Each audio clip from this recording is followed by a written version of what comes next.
I'm excited with this. And what's shaking, Jory? How are you today? I'm good. How are you? I'm awesome. Thank you. Jory, how are you? I'm great. Thank you. So I'm going to have some fun with us this morning here. And I got a couple topics. I got a couple topics here this morning. So this morning I want to talk about healthy fats that boost brain and body.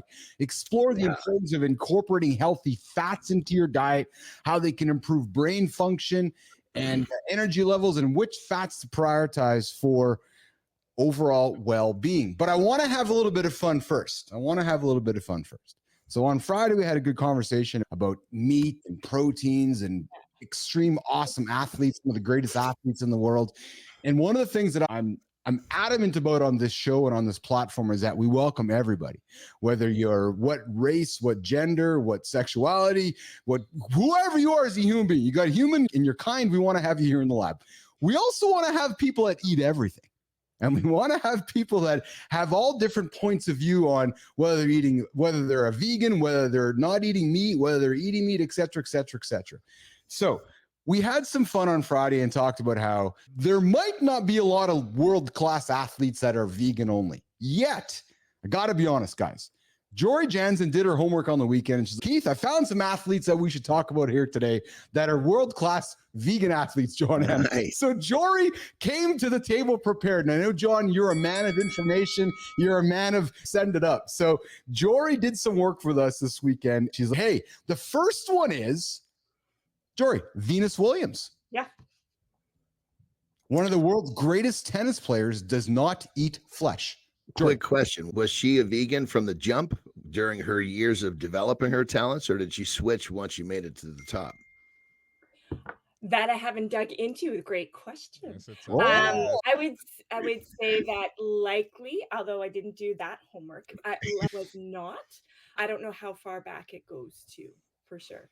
But no, I don't know that for sure. However, I would say in terms of that, I wonder, it's a question for all of you. Is it that creating the vegan planning is hard for us as the service provider versus it's hard for the athlete? Well, and you posed that question to me on Friday where you said, hey, is this sometimes, what was the question you said to me, Jory? You're like, hey, sometimes you said to me, is it worth even just giving the athlete an option? Right? Is it convenient for them or not convenient for them? That's how you pose it, Jory. Right. So hold on real quick. Now I love you, right? Sometimes. out of her own mouth, she calls herself a chegan because she likes to cheat and doesn't follow the vegan meal all the time. Dude, Jory? I just looked it up. No, Venus Williams. That's the thing, is that you don't have to be all or nothing, right? It's just like those, like for me, I am not vegan, I'm not vegetarian, but I do incorporate plant-based eating into my health and wellness plan because we know not just performance-wise, we got to look at health. Yeah. And when we get into the fat content, we're looking at heavy meat eaters are eating a high level of saturated fat. And we'll get into that later. And whereas when you start adding plant-based proteins, you start decreasing that saturated fat and start incorporating more fiber content. You start incorporating more heart healthy fats for long-term health.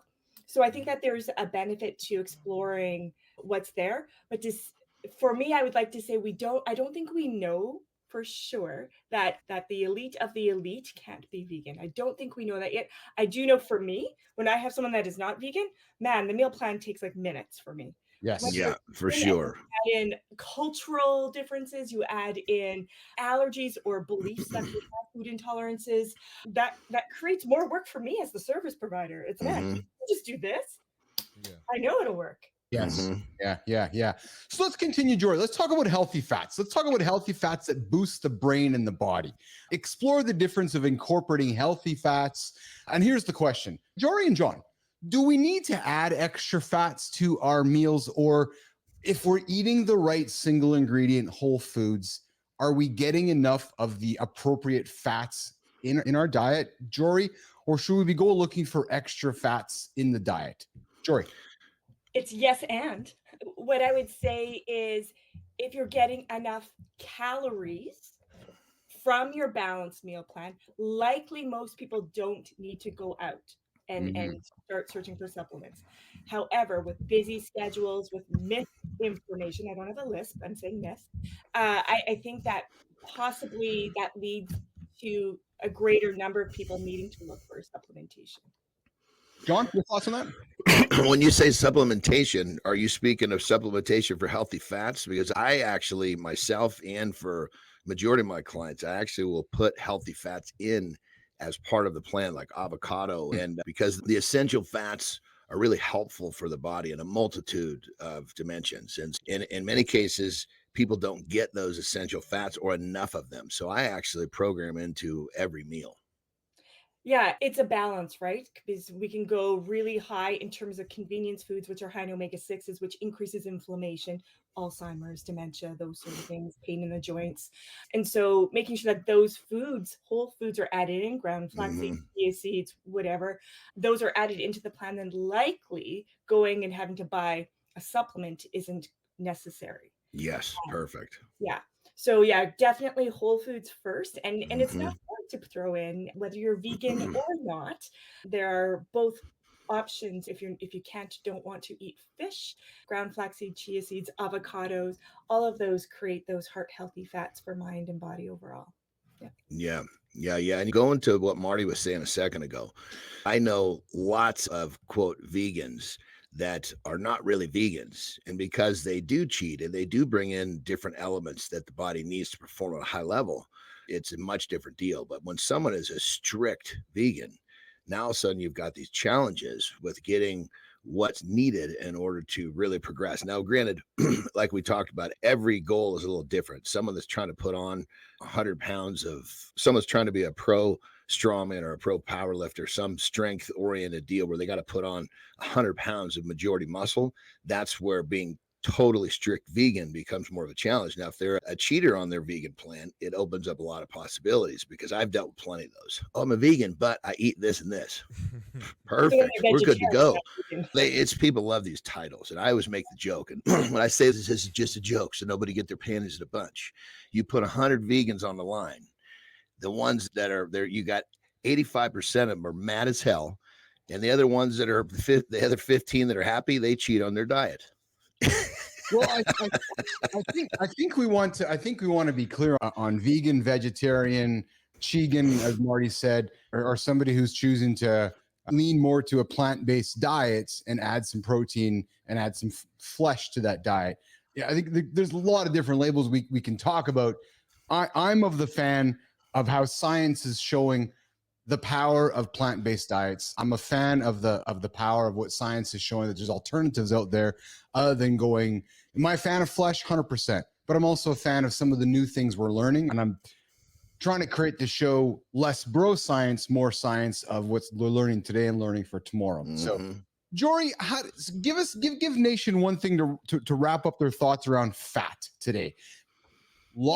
Still confusion around fat, saturated fat, non-saturated fat. Tell somebody today to go have fat and enjoy the fat and not get stressed about it. Jory. Yes. No matter what kind of fat it is, we need to just be cautious. Yes. Like, it's still a high calorie option. It's still something that we want in moderation, no matter what.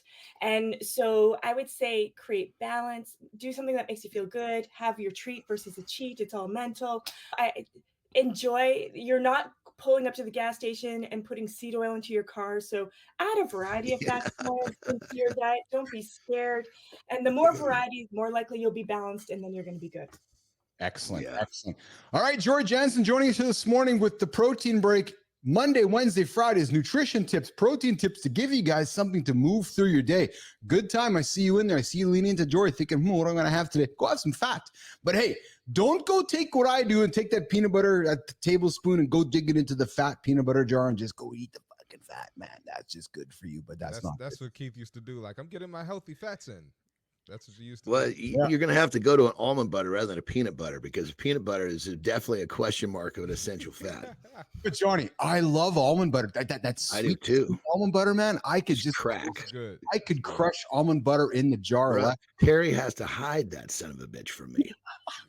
So good. You have the same challenges I have here in my house, where I got to tape jars up around here, Johnny. That's the problem around here. So Sometimes discipline is knowing when to ask your partner to hide something. That's right. That's exactly it. All right, let's bring Christina Flynn in here because we got this coming up here. Jory Jansen, thanks for coming up today. We'll see you on Wednesday. See you, See you on Joy. Wednesday. Thank you, All right, Jory. see you, Jory. Take care. All right, we got Christina Flynn coming with a brand bite, and then we're going to come back with something that you guys do not know what's coming. I'm redefining the throne, man. Oh, yeah. I'm redefining the throne. It's coming up. It's coming up. Love it.